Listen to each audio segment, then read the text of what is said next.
be the man you'd want your daughter to marry. And that, I think, is like, for me, it's the blueprint and framework of how I live my life.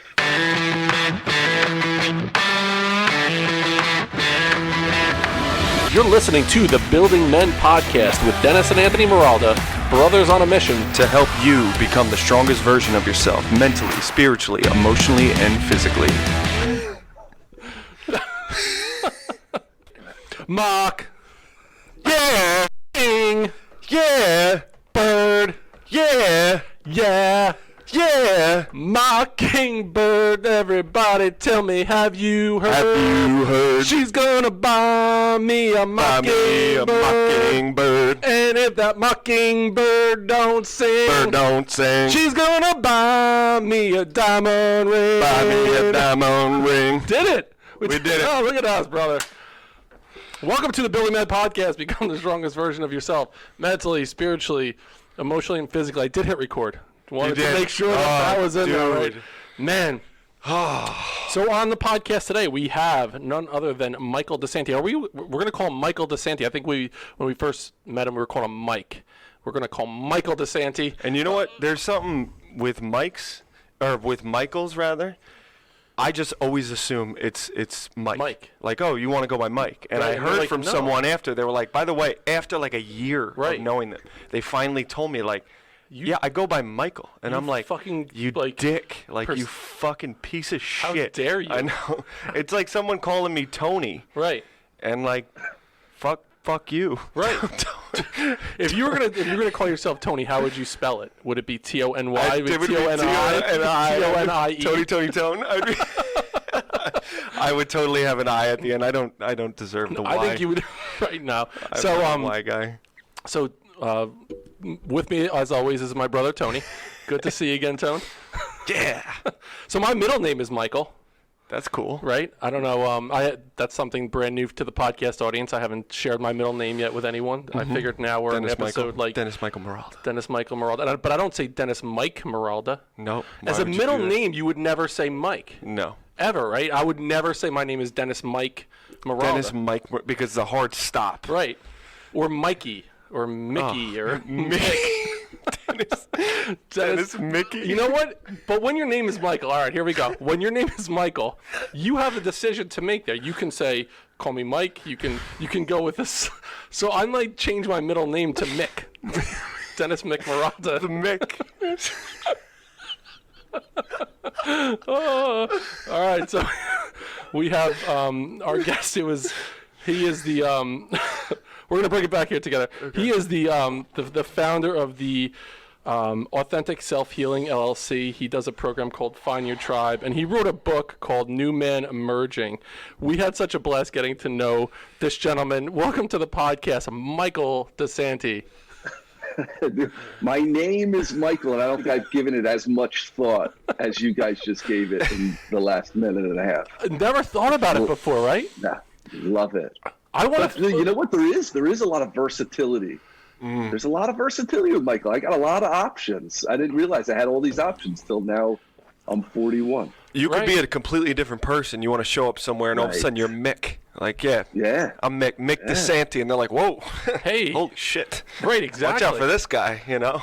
Right? Like, it depends on what you're going for. Right? Dennis doesn't have as much, you don't have as much leeway as So here's the thing with Dennis, right? So it's either Dennis, Den, or Denny. So my son is Denny, right? So I went by Dennis growing up because my mom called my dad Den. He was Den, I was Dennis. And then my cousins, I had cousins from my father's side of the family. They were also Moroldas. They called me Dennis Michael. It was the entire name, Dennis Michael. So and it just flows so easily off the tongue, saying Dennis Michael all the time. Dennis Michael, get down here. Dennis Michael, get into the punishment chair. Dennis Michael. It was like the everything together. But I was like, you know what? Maybe I'm Dennis Mick. Dennis the Mick. Dennis Mickey Morolda. But here's the thing. Maybe it's time to shorten that up. All those consonants. My God, it's crazy. I'm so happy this happened today. This is great.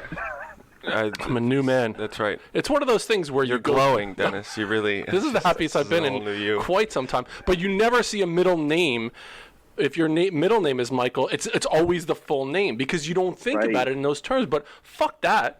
I'm gonna do what I want to do. So your middle name is James. So you could be Tony Jimmy Morolda. Tony Jimmy Morolda. That's right. Tony Jim. Tony Jim TJ. You could be TJ. I can be TJ. So you were. All right. So we're gonna have Den Mick, and Tony Jim and TJ. Fuck. We knew this episode was going to go off the tracks really quickly after we met Michael DeSanti. So you're a Jersey guy now. You're in South Florida, correct? Correct. Yeah, born and raised in Jersey, but I live in Miami now. My wife and I are down here for, I think 5 years. All right. 5 years. So pre-COVID, I came down.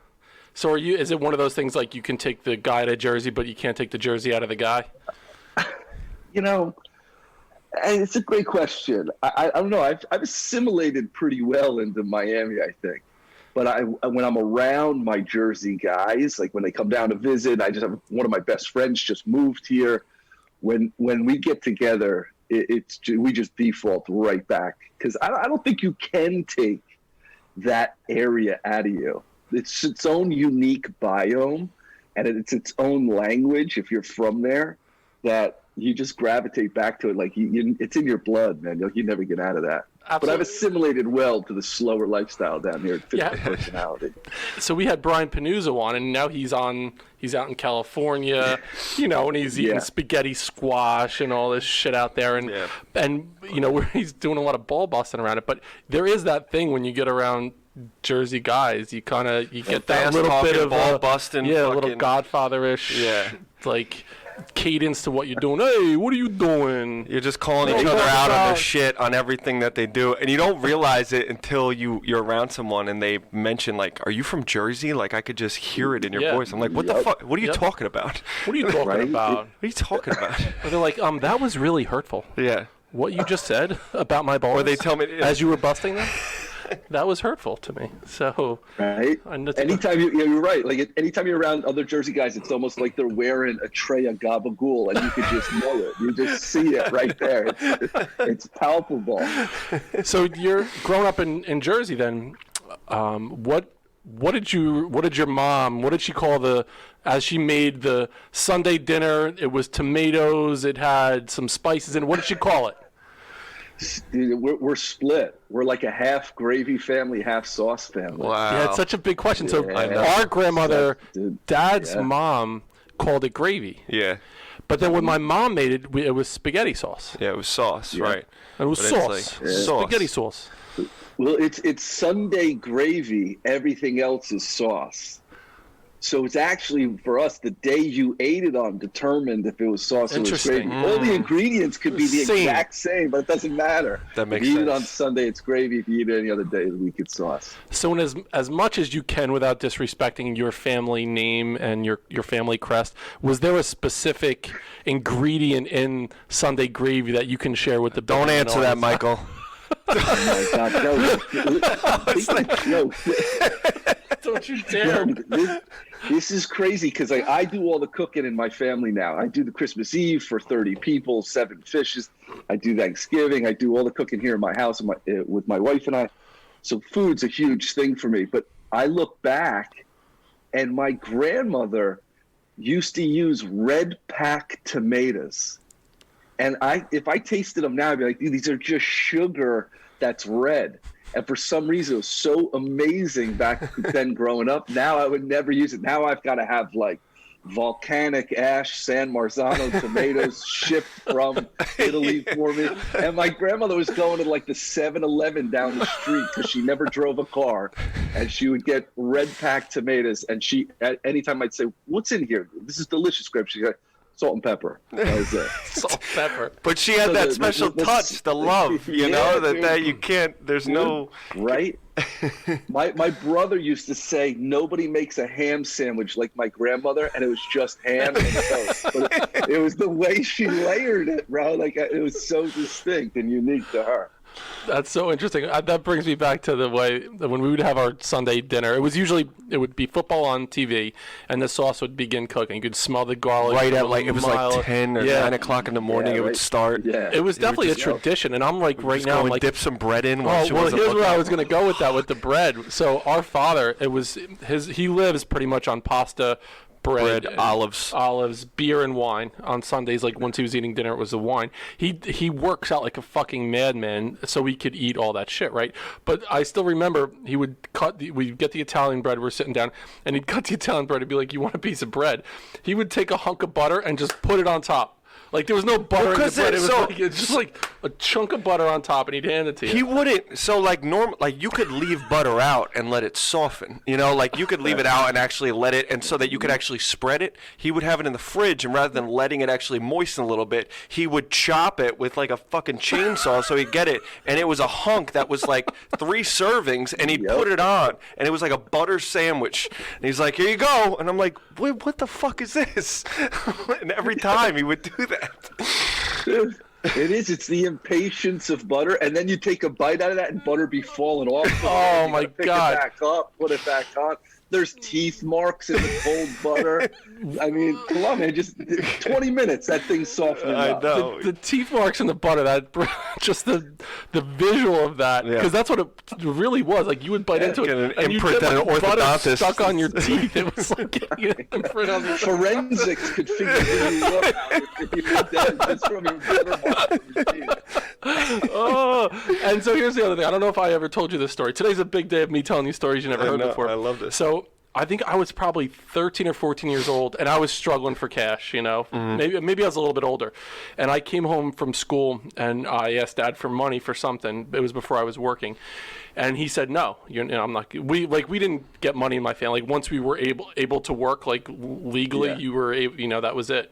So I said, I'll make you a bet. I bet you I could eat a whole loaf of bread in, I forget what it was, a half hour. He's like, all right, I'll take the bet. So I did it. But I toasted it. So I toasted the bread and I buttered every piece. But it was like a large loaf of white bread. Like a DeMarco's bread? Like the huge loaf of bread. And I ate the whole fucking thing in a half hour.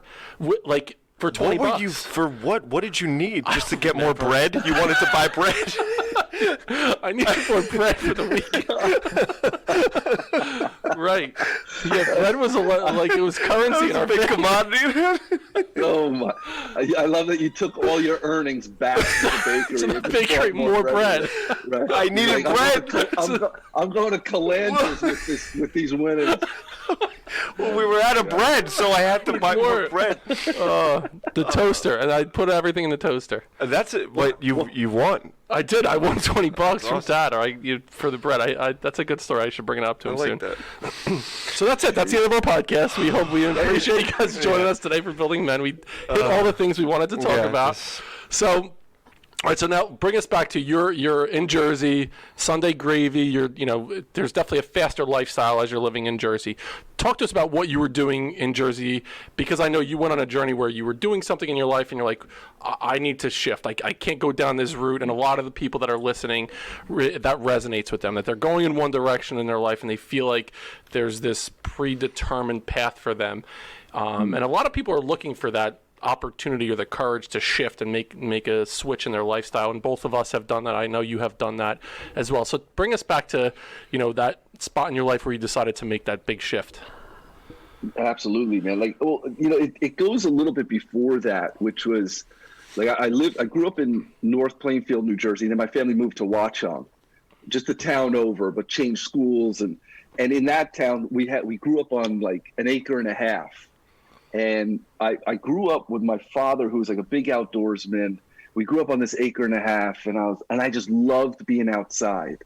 I loved nature. I loved hiking, and my father would take me hunting and fishing when I was a kid. And so I always had this like really adventurous spirit, and I loved nature. I loved being outside. And my father used to go hunting out in the Rocky Mountains and in British Columbia, Alaska. And as I got older, I was 14, I think, and he took me out to see the Rocky Mountains for the first time I ever saw them. And I just fell in love. And then when I was 17, I took a train across the country for 30 days. I don't know how my folks let me do this. I was only 17, and I took a train across the country, and went all over, backpacking Sierra Nevadas up to Seattle, and then woke up one morning in Glacier Park, Montana. And I woke up to this sunrise in Montana, and I was like, oh my God, I thought I died and went to heaven. Spent time exploring around Montana, got back on a train, took it back to Jersey.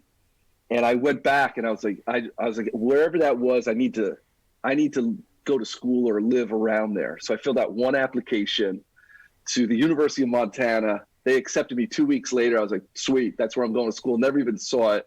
Bought a pickup truck, drove across the country, and then just showed up to school one day, just because I fell in love with the Rockies, with adventure, with just being outside.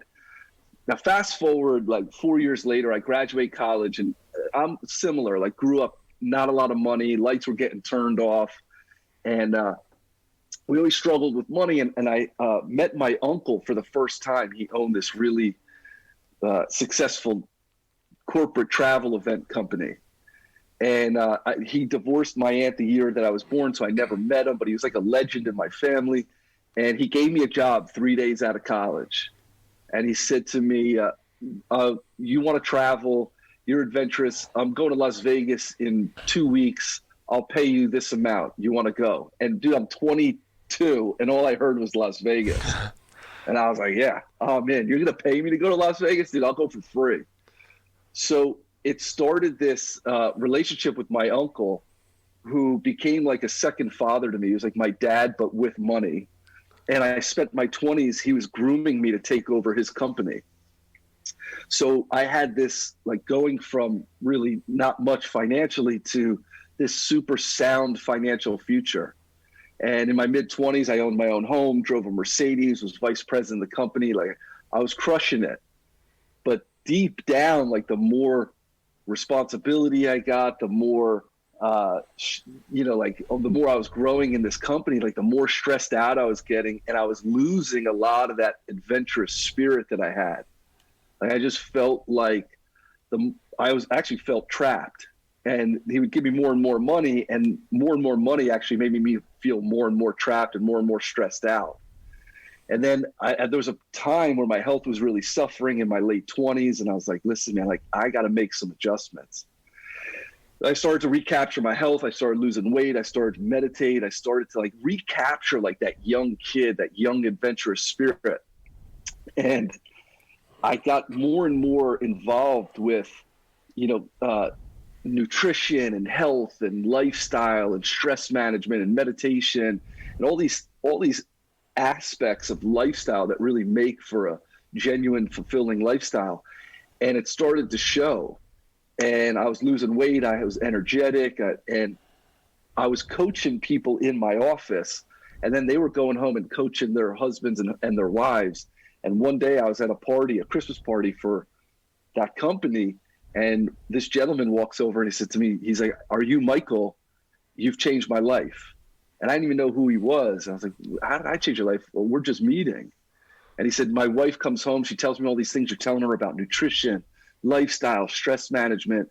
Last year I lost 50 pounds, won a contest in my company for the Biggest Loser, and I just got accepted to run the Boston Marathon at 50-something years old." Wow. And he's like, "I never thought that was possible."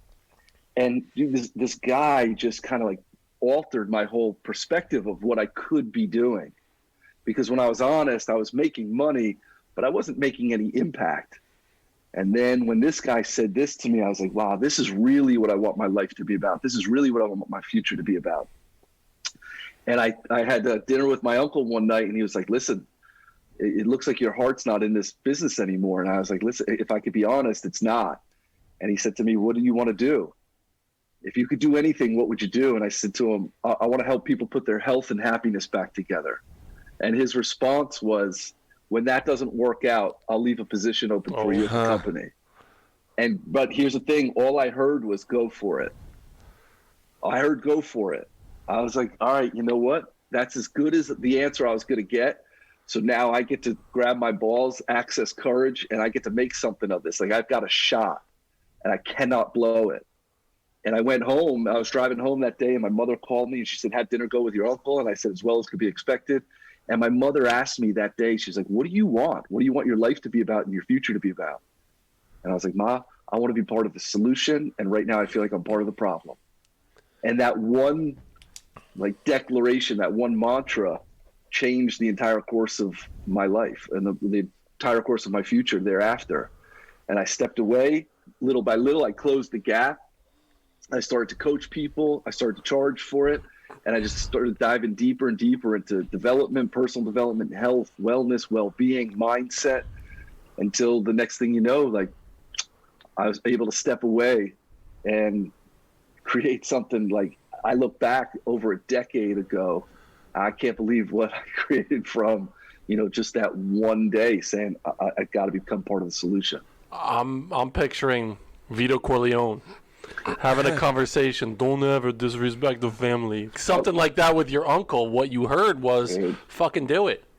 You know what I mean? Yeah. That's a huge moment, especially in an Italian family where there was this idea that he's grooming you to take this over. He's giving you the lifestyle, the riches, which it resonates with us without a doubt. In an Italian family, it was about the work ethic, and it was about the show, what it looked like from the outside. You have this type of house, this type of car. You go on this vacation. I have these things that I can give to you, right? So that was so much of it. So to have the courage to get to that point where you're like, I'm going to do this. I want to have significance in my life, not just this, way that it looks from the outside. So you had, I'm going to call it like the D. Snyder moment. That's what I'm going to call it. It was like, your mom was like, what do you want to do with your life?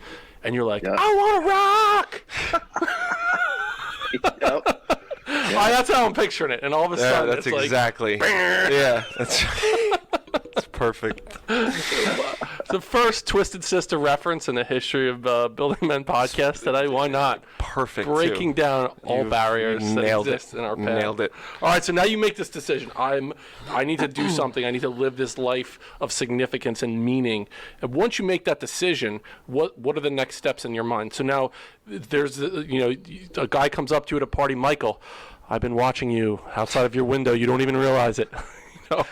I noticed your six-pack. I've noticed the way you look in your boxer briefs. My body looks different after watching you. I don't want to minimize it was weird because he said my favorite underwear that you wear are the Hunter Orange ones. Oh, interesting. You know that. Okay, you take a step back. Yeah. Little do you know, I don't wear underwear, friend. Gotcha. I don't wear underwear. So now you have this moment where this man comes up to you, and he just felt a level of gratitude. Like, I just want to share with you what a difference you've made on my life. But what was actually happening was he was giving you this validation that you're going this direction. I need to fucking do this. So while you helped him, I'm sure he had that same level of significance in you moving forward. Without even really knowing it, like not even knowing the impact that was going to make, because it was exactly that. It was validation. It was the evidence of the result.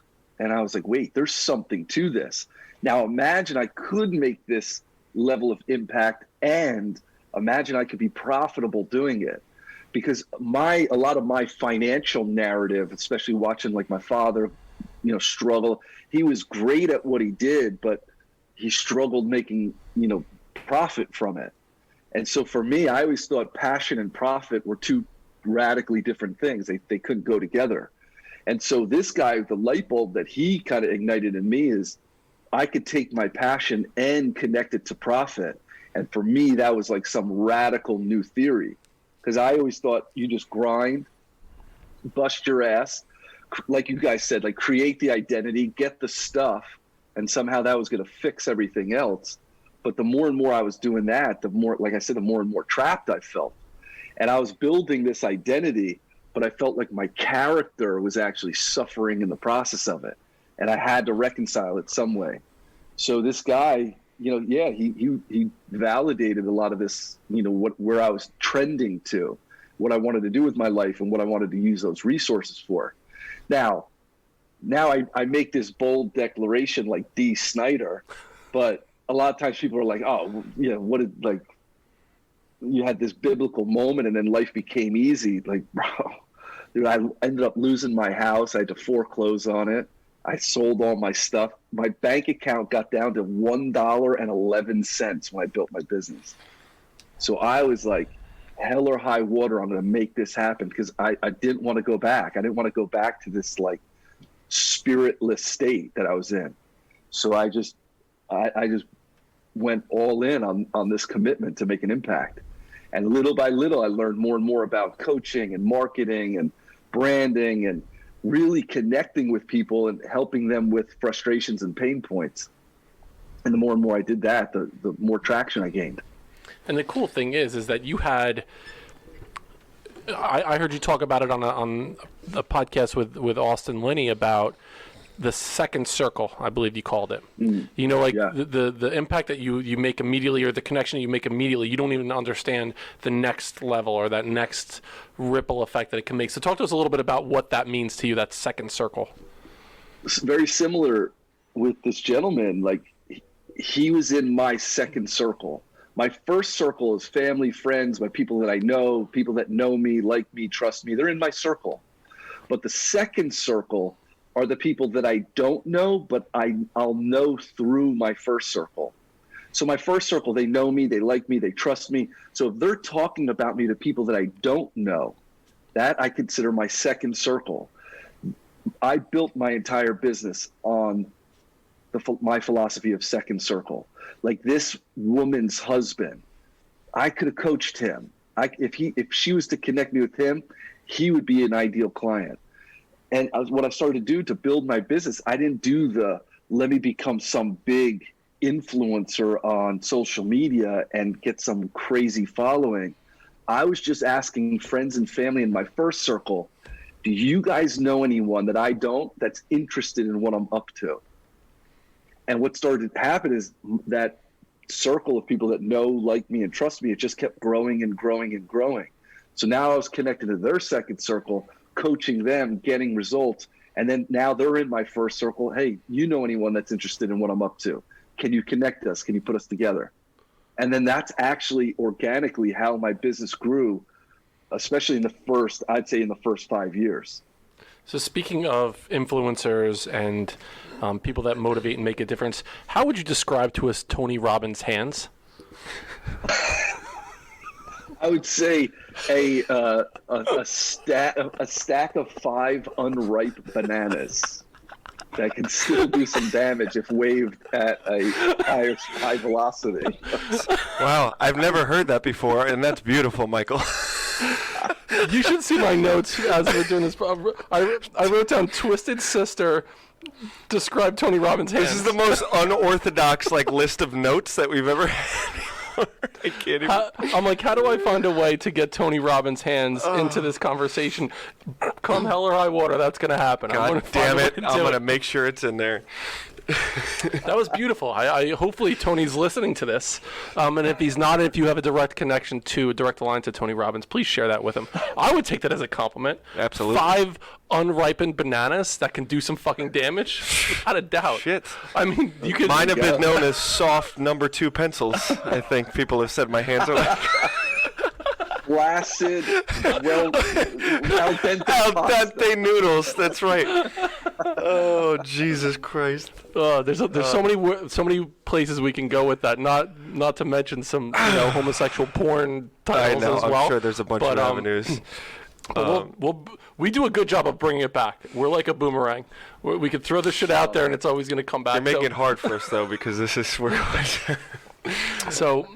And that's one of the first lines in the porn that I was just talking about as well. That's right. It's one of the first lines that was the first porno I was in. That Buck Naked said. Yeah. So when we're in this spot where you're like, okay, I have $1.11. I don't have a pot to piss in. You bet on yourself, and it doesn't look like it's going to go the way that you thought or in the right direction. What next? Like, what are the next steps? Because that's where we find ourselves when there's this moment where you're like, okay, I bet on myself. I believe in my mission and my significance. I'm called to this larger thing, and I put everything towards it. And my house got foreclosed upon. I don't have money. I don't the lights are getting shut off. now what? What do you do at that point? Everything's working against you. What's the next step? Yeah. How do you keep it going? And then how do you find that momentum that's like, okay, now I see where I'm going again in the future? Yeah, I mean, in short, I would say I was all in committed, and I eliminated any distractions that would keep me from that. So I had this like burning desire of impact, right? Impact through healing, mentally, physically, spiritually, emotionally. I had this burning desire to make an impact. Then I took that burning desire to make an impact in the future, and I just brought it back to here and now. What's one thing I could do today that advances me forward? What's one thing I could do now that advances me forward? So I got clear on the big picture, but I didn't obsess over the big picture. I wasn't attached to the big picture, because if I did, I would just be like, oh, one day I'm just going to sit here and, power of positive thinking. Somehow I'm going to manifest that. I was like, no, I've got to take that and bring it into here and now, and then take every day as an opportunity to make an advancement, even if it's just by an inch. Make the phone call. Be willing to hear no. Be willing to get rejected. Have people not be interested. But every day I was like, who can you connect me with? Post something, get traction, and then start to look at these little interactions as potential, these little interactions as possibility. And what started to happen was, I started to realize that I told you guys I built my business on my philosophy of second circle, and then I built it on what I call the law of ratio. What I started to find was, for every 10 discovery calls that I made with people, 7 or 8 would say, yeah, I'm in.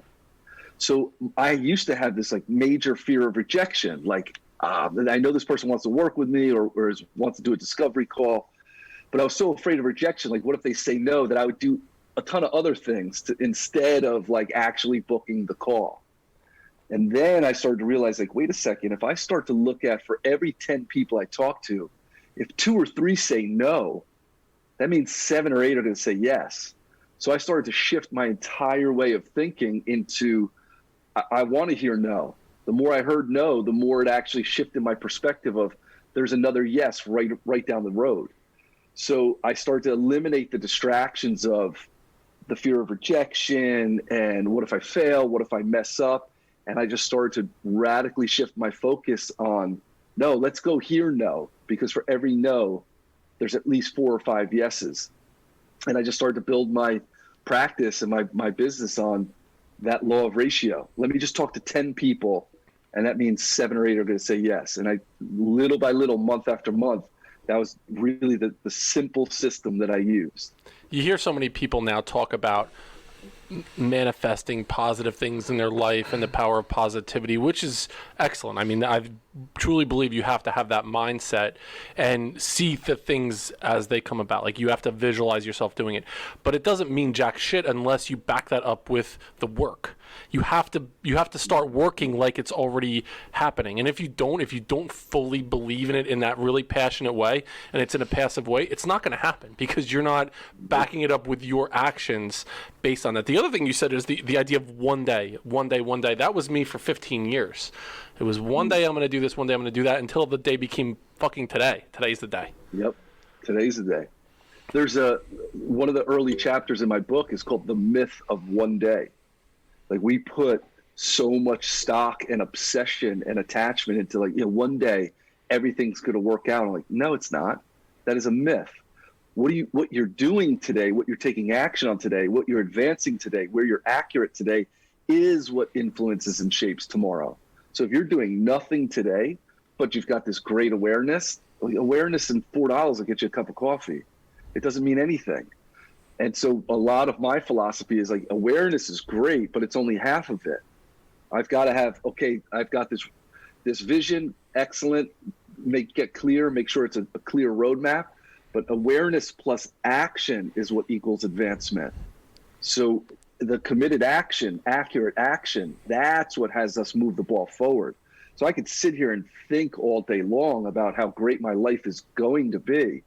But if I'm not taking accurate, committed action today, it's just a pipe dream.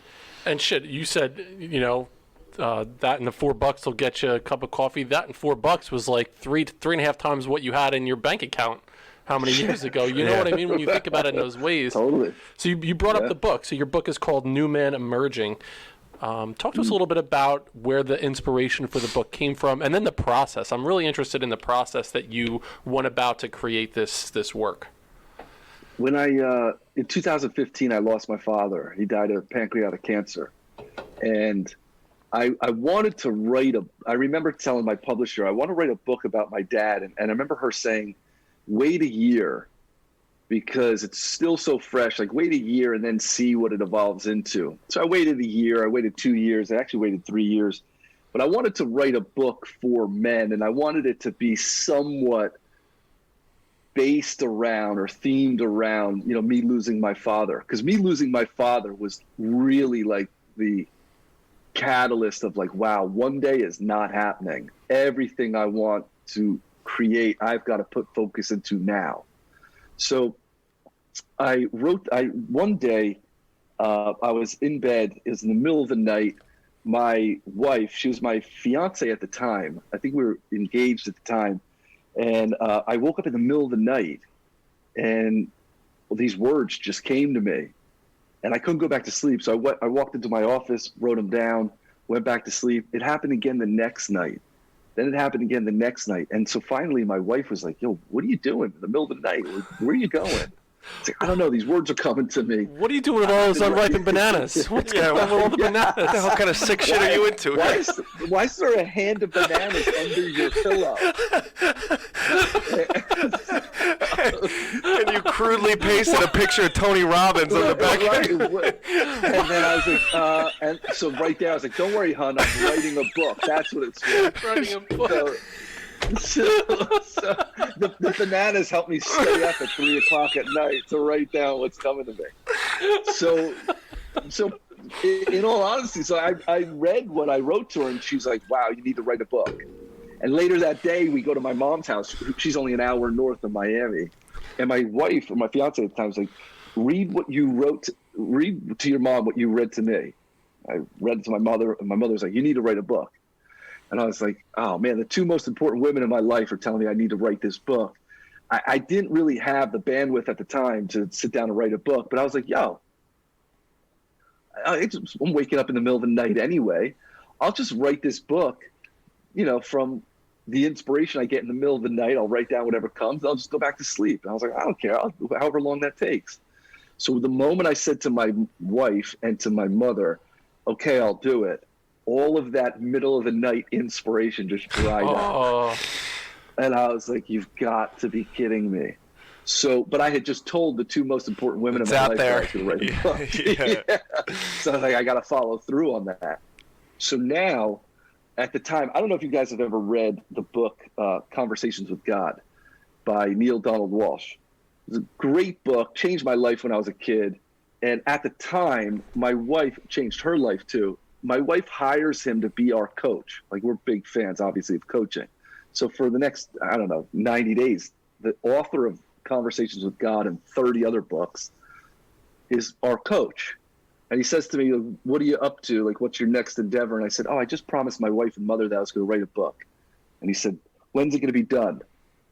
And I don't know why, but I threw out this arbitrary date of October 1st. And he was like, great. I've written 30 books. Rule number 1, form a deadline. Rule number 2 to writing a book, keep the deadline, never move it. And I was like, oh, how about January? Like, nope. You said October 1st. So I was like, oh my God, I just promised my mother and my wife that I'd write this book. And then I just promised like one of my author idols that I'd write this book. So that being said, or that kind of as the conditions, I sat down every morning at the same time every day. No distractions. This was my writing time. Sometimes nothing came, sometimes a lot came, but the consistency and the commitment over time to that distinct window, right around halfway through, because I wanted to write a book that was about 50,000 pages. right around half of that, 25,000 words. Not 50,000 pages. I was going to say that's the longest book in the history of the world. Yeah. It's like it's War and Peace times 8. You need a special wing in your house just for the book.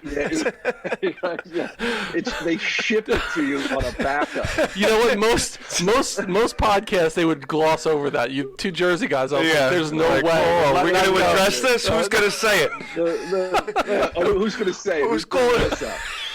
So I sat down every day, and this was like my deliberate writing time. Even the days I didn't want to do it, the days I thought nothing was coming, I just sat there. Even if I just stared at the screen. But right around halfway, 25,000 words, I was like, there's momentum here. And the second half just was like butter, room temp butter, not your dad's frozen butter. The second half was super easy. And then he made a deal. Neil Donald Walsch made a deal with me that if I finished it by the deadline, I sent him the manuscript, he'd read it, and if he liked it, he'd give it to his publisher. Wow. That's how it happened. That is great. That's amazing. Unbelievable. Yeah. It's so cool. Yeah, it's crazy. So that book, you mentioned the thing about the one day. If I don't know if it's like picking out your favorite kid in a lineup or something, or was there a chapter that you wrote, or even just a phrase that you're like, as you look back on it, you're like, that really spoke to me, or this was a really special spot in that book that was transcended for me in some way? You know, actually, I'll going back to Neil Donald Walsch. He had said, he's like, the most profound line in the whole book is from a chapter that I call Be Her Hero. And the first line in that chapter is, be the man you'd want your daughter to marry. And that, I think, is like, for me, it's the blueprint and framework of how I live my life. Like, when I'm alone, like, I'd want my wife to be proud of what I was doing, even though if she's not here. I want to be the man that I would look at, and my daughter would be like, that's who I want you to marry. And I think if there's incongruencies between how I'm showing up and that image of who I would want my daughter to marry, I've got to clean up those incongruencies. That's on me. And so I think that line is a framework for a lot of men to really see, like, where am I incongruent, and how do I now, clean and polish that up? Being a father of 3 and 2 girls, that speaks to me. Because if you're not living in a way that you would want your daughter to bring home a man that is exhibiting those same characteristics, that's a deep dive right there. And I'll be honest, there were times in my life that I was not proud of that man who I was. If my daughter brought home a guy that was like in my mindset the way I was for such a period of time, I'd be like, who the fuck is this guy? He's passive, he's weak, he's not worthy of my daughter, right? And so that spoke to me. You need to be able to face yourself in that light as well when that happens, right? Because so much of us, I think, push our own needs to the back burner and aren't even willing to address these issues that are going on in our lives. So for you to say that statement, right, you need to be confident and grounded and clear in the man that you are, and a lot of us aren't. We won't even address half the shit in our life. We just keep masking it over with other shit to, cover up who we really are in that place. Yeah, it takes a ton of courage, man. Like, because here's the thing, right? Like, I look back, the reason I wrote that chapter is I look back on my old relationships, and a lot of my old relationships were just built on attraction, but it was like roller coasters of emotions, right? And I remember I was like, I've got to clean up my participation in relationships, because I'm not bringing this honorable, trustworthy man to these relationships. So I spent years, by myself, like, correcting these things in myself. And then when I met my now wife, I remember her, she said to me once, or wrote it actually first, and she wrote, "You're my hero." And I was like, oh my God, that's the first time in any relationship where my wife, my significant other, was like, "You're my hero. You're the standard." And I remember thinking, like, wow, that took a lot of work. But really what I found, what it takes is, like, if I'm living my life at a 6 or a 7, and I want to live my life at a 10, I have to have the courage to face my inadequacies at 8, at 9 so that I could get to 10. I've got to have the courage to face those inadequacies, to really turn and look with honesty and shed some light on those corners that I try to keep hidden with shame or with guilt or with all of this garbage and all of this upbringing that I don't want to face. Like, we've got to face it, because as we face those inadequacies, it propels us to the next level, and then to the next level, and to the next level. So there's a reward with facing those inadequacies, but we got to have the courage to face them. I think about, you guys will remember hearing this. There was that, like, the crazy hot scale with girls. Like on the y-axis, it's how crazy they are, and on the x-axis is how fucking hot they are. And there's that idea that there's the to be on the one axis where they're smoking hot and not crazy whatsoever, they're totally fucking cool. It's like a unicorn. It's like unheard to find, usually as you go up the scale, like what's going to actually happen. So you're looking for someone in this specific quadrant. And I'll bring it back to what you did, Michael, is you found a way to, by facing your shit, by dealing with those demons in your closet and looking at who you truly were and being vulnerable enough, you were able to find the financial freedom and success, but also the passion. So like everything met up in that like unicorn way. Like you were able to do both of those things where it's, it's like finding the super hot girl that's, Listen, I rate my girls on 0s and 1s, so I don't know what the hell you're talking about. They're either three bills or less than 3 bills. That's right. They got a pulse. Yup. No, but it really, like, you were willing, it's all about sacrifices, right, on both ends. So, like, what are you know that you need to sacrifice some things in order to gain the things that you want to, because you had a vision and you saw what the potential was in that, versus on the other end of things, you sacrifice maybe the time that you're spending with your family and giving up your passions in order to make money. But now you have to sacrifice the money aspect of it in order to follow your passions and be the man that you want to be. Both have sacrifices. It just depends on which one is more valuable to you. And a lot of people don't want to do the one that you followed because they're scared of that first 5 years of being broke and having nothing, So it's really, I commend you for that, because it's fucking hard. I appreciate it. And I think I think you nailed it too, is like, there's no way around the sacrifice. But when you look at, and I think a lot of times when people are so short-sighted, I always distinguish pleasure from gratification. Pleasure is like, it's just I'm meeting an immediate need or immediate sensation. There's no sacrifice to it. Like, it'd be pleasurable for me to sit and eat cupcakes all day, never get out of my pajamas and watch TV. Like, I admit that's pleasurable.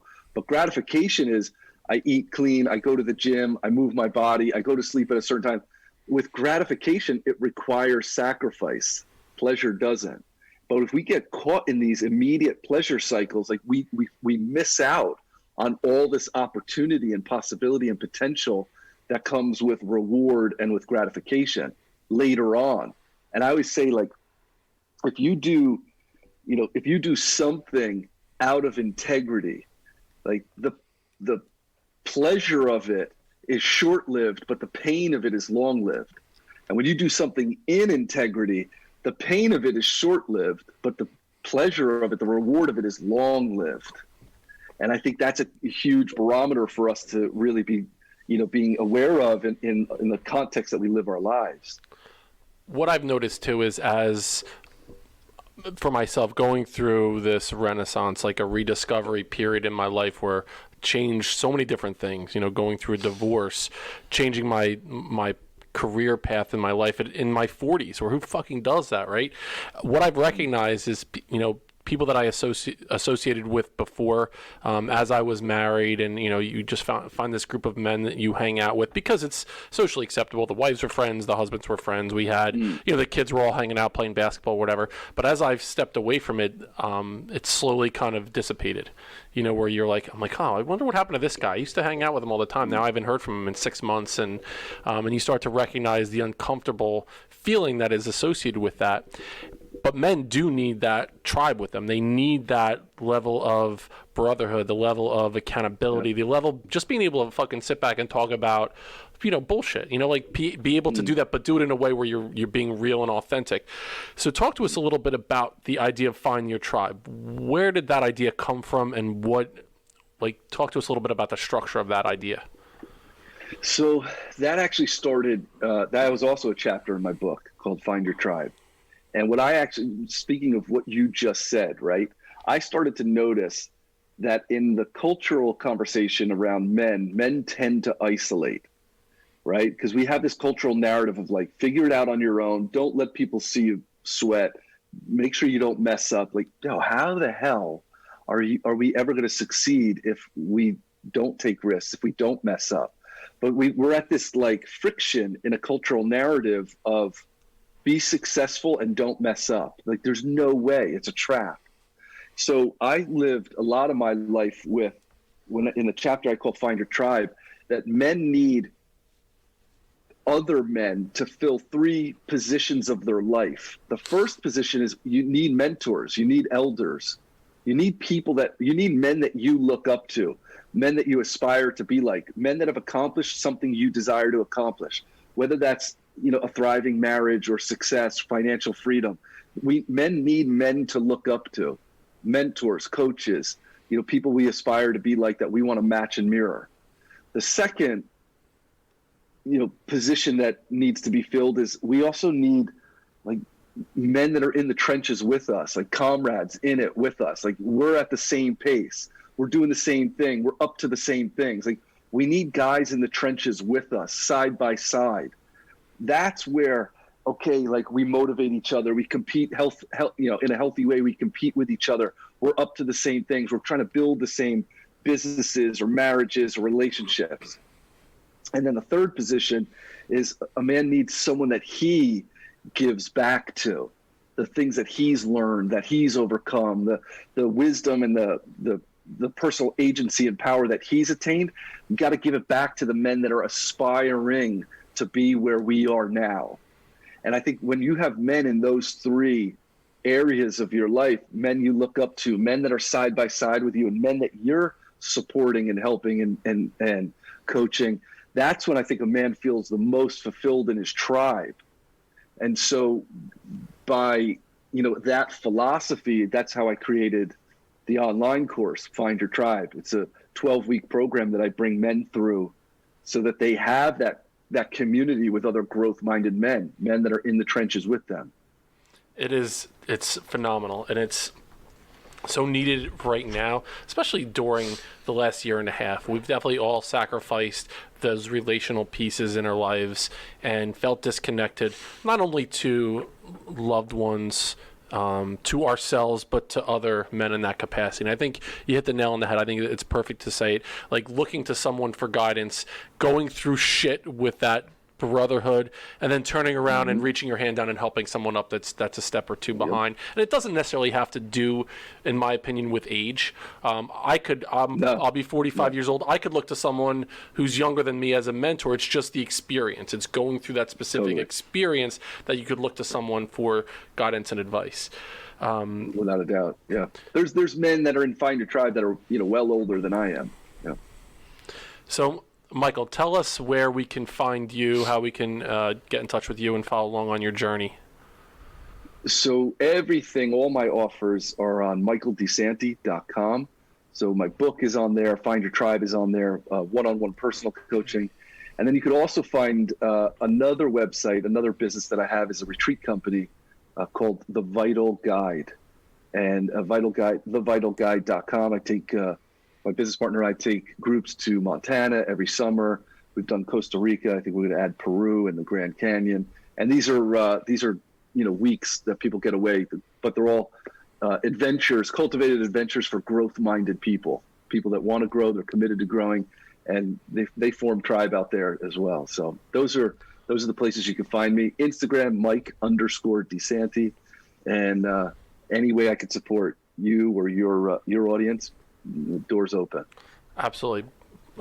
Tony, Jimmy, any final thoughts? TJ, that was probably the hardest I've laughed on a podcast in a really long time, so thank you for that. But so before we leave, what's one thing that you could tell the Building Men audience that tomorrow they can do to, let's say they're entrepreneurs, or, you know, they're at a spot in their life where they want to kind of tweak things, or they're looking to start this, you know, write a book or do any of these things, what's one thing maybe you could tell them that could help get them on that path tomorrow that they can do? Wow, that's a great question. Be honest with where you're at. Stop lying. Stop omitting things. Stop inflating things, and be radically honest with where you're at and where you really truly desire to get to. Eliminate the shame of wanting, eliminate the shame of desiring, get clear on what it is that you want, but be radically honest about where you are and where you truly want to get to. And I'll add something into that, is no matter where you are, I think to continue to grow, to continue to expand, to build what you want to build, be your word. Be your word. Follow through on your promises. Treat your word as though it's your commodity, that it's your currency. Be your word. Do what you say you're going to do. And as you do that, and that's your currency, and you keep following through on your word, you develop resilience, and that resilience develops self-esteem. So if you say you're going to do something, do it. And that eliminates procrastination and distraction and self-sabotage. My word is my currency. So if I say I'm going to do something, I do it. And no matter where you're at in that journey, like, that's one of the most essential building blocks, is honesty and integrity. Be your word. A lot there. Just to we learned a lot today. We learned a lot. I mean, as I look back on the last hour, we learned about spaghetti sauce, about the temperature of butter, about the ripeness of bananas. We interviewed the person, the man who wrote the longest book in the history of the world, 50,000 pages. That's right. The Tolstoy's got nothing on me. It's ridiculous. Tolstoy's jealous. We also learned about Twisted Sister, Dee Snider, and it was truly an honor to spend the last hour or so with you, Michael. And so we'll put all the information into the show notes for your book and for your website. I know you were recently on Construct Your Life with Austin Linney, and I guess we're in a competitive space here, because we're going to be doing a men's retreat in Lake Tahoe at the end of April, beginning of May, called The Hero's Journey. We'll get information about that out there. But Austin committed to buying 30 copies of your book and giving them out to the gentlemen who sign up for our program called The Hero's Journey. So that's out there in the universe right now as well. Awesome. Appreciate that. So to find Building Men is building.men on Instagram, buildingmencoach@gmail.com. Our website is buildingmen.io. We have two sponsors right now. It's Finish the Race Apparel, FTRapparel.com, and Become Stronger Industries. Paik McNally is a guy that we've just were introduced to, who makes handmade steel maces that are fucking badass. So we'll put some information about that out there as well. So on behalf of Tony Jim, I am Denny Mick, signing off. Building Men, go a step further than you thought you could go. We'll see you next time on Building Men.